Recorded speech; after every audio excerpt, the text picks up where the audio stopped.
सभी अटकलों को दूर करते हुए आखिरकार सिलीगुड़ी में माकपा नेता शंकर घोष भाजपा में शामिल हो गए। आपको एक बार फिर बता दें कि सभी अटकलों को दूर करते हुए आखिरकार सिलीगुड़ी में माकपा नेता शंकर घोष भाजपा में शामिल हो गए। कुछ दिन पहले ही उन्होंने माकपा छोड़ने का फैसला लिया था और उसके बाद से ही राजनीतिक गलियारों में चर्चा शुरू हो गई थी कि शंकर घोष का अगला फैसला क्या होगा। इसी बीच शुक्रवार माकपा के केंद्रीय नेता कैलाश विजयवर्गीय की उपस्थिति में शंकर घोष भाजपा में शामिल हो गए।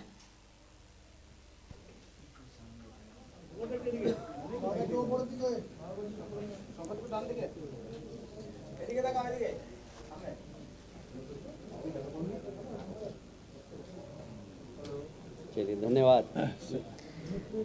वहीं भाजपा के केंद्रीय नेता कैलाश विजयवर्गीय ने क्या कहा, सुनाएंगे।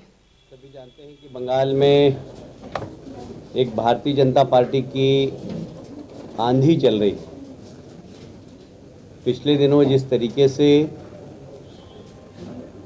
भारतीय जनता पार्टी के हर कार्यक्रम में, चाहे परिवर्तन यात्रा हो, चाहे ब्रिगेड रैली हो, चाहे गृह मंत्री जी का कार्यक्रम हो, चाहे राष्ट्रीय अध्यक्ष का कार्यक्रम हो, जितने भी आयोजन हुए, एक जन सैलाब, जन समुद्र आप लोगों ने देखा होगा। ये सब संभव हुआ है भारतीय जनता पार्टी के कार्यकर्ताओं की मेहनत और मेहनत करते करते अपना बलिदान। मैं जब भी बंगाल की राजनीति के बारे में सोचता हूँ तो मेरे रोंगटे खड़े हो जाते हैं कि यदि आज भारतीय जनता पार्टी का विस्तार हुआ है तो लगभग 300 कार्यकर्ताओं का बलिदान हुआ है। हिंसा की राजनीति जो बंगाल के अंदर हमने देखी, देश में कहीं पर भी नहीं देखी। विंडक्टिव पॉलिटिक्स जो हमने बंगाल में देखी, देश में कहीं पर नहीं देखी। आज मुझे बहुत प्रसन्नता है, शंकर भाई के बारे में काफ़ी सुना है। यहाँ पर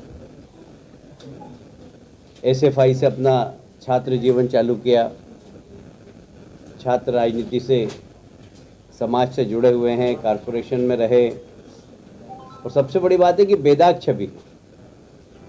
आज मैं पहली बार उनसे मिला सुबह चर्चा के दौरान, जब उन्होंने कहा कि मेरा एक ही संकल्प है कि मैं गरीबों की सेवा करूं, समाज की सेवा करूं, तो मुझे पूरा अवसर मिलेगा तो मैं बहुत काम करूंगा।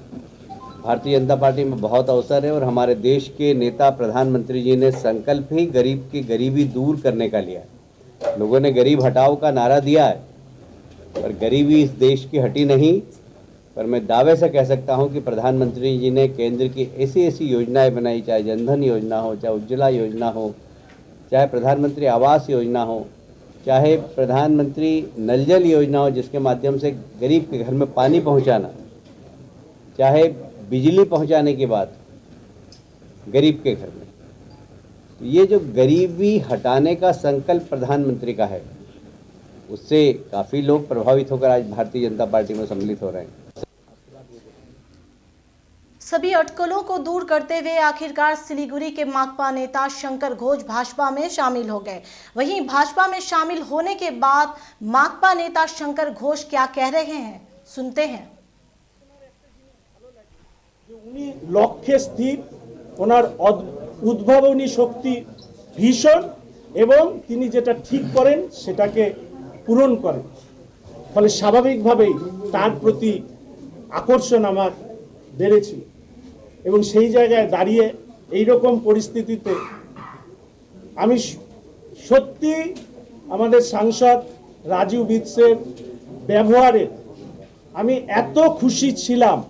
উনি যেভাবে আমাকে দাদা হিসাবে আমার পাশে এই কঠিন সময় তিনি আমাকে বলেছিলেন, আমার কাছে আর কোনো অপশন ছিল না ওনার বাড়ানো হাত ছেড়ে দিয়ে ভাই দাদা বন্ধুর যে সম্পর্ক হয়েছে সেই হাত ছেড়ে দিয়ে অন্য কোনো জায়গায় যাওয়ার।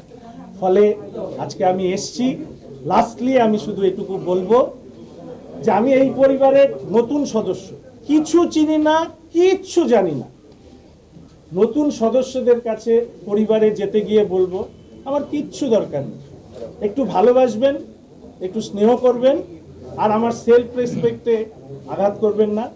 যেভাবে 30 বছর একটা বিপরীত মতাদর্শের জন্য কাজ করে গিয়েছি, আপনাদের মাঝেও কাজ করে সেই ভালোবাসা অর্জন করবার চেষ্টা করব, এটুকুই আমার বলা। ধন্যবাদ। ওনার একটা জিনিস ভালো লাগে যে উনি লক্ষ্যে স্থির। ওনার वहीं दूसरी तरफ माकपा नेता शंकर घोष भाजपा में शामिल होने के बाद माकपा नेता अशोक भट्टाचार्य ने इसे लेकर किस तरह की प्रतिक्रिया दी है, आपको सुनवाते हैं। এইরকম ব্যক্তিদের সম্পর্কে যত কম বলা যায় তত ভালো। আমরা এটি করি। শোনা যাচ্ছে এতদিন ধরে ছিলেন আপনাদের দলে বা যা হোক, যেখানেই হোক না, যে হয়ে যাক না কেন, আমার এসব নিয়ে কোনো ভাবনা চিন্তাই নেই। এই যে এতদিন ধরে আপনাদের সঙ্গে ছিল, দল করেছে, হঠাৎ সেই জন্যই তো করে আমি বললাম, বিজেপিতে। No comments. এদের সম্পর্কে যত কম বলা যায় ততই ভালো। একদমই আপনার কাছের সাথে লোক ছিল, পাশের লোক ছিল। মানে কখনো কি বুঝেছেন যে এরকম একটা দল পরিবর্তন করে বিজেপিতে চলে যাবে, যাদের বিরুদ্ধে আপনারা নেমেছিলেন রাস্তায়? বোঝা উচিত ছিল, বুঝতে পারিনি, বোঝা উচিত ছিল।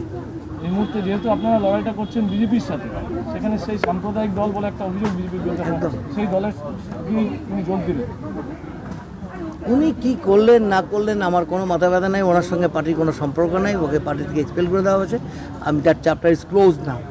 উনি যা ইচ্ছায় দেয় করুক, কোথায় দাঁড়াবে না দাঁড়াবে আমার এসব নিয়ে কোনো।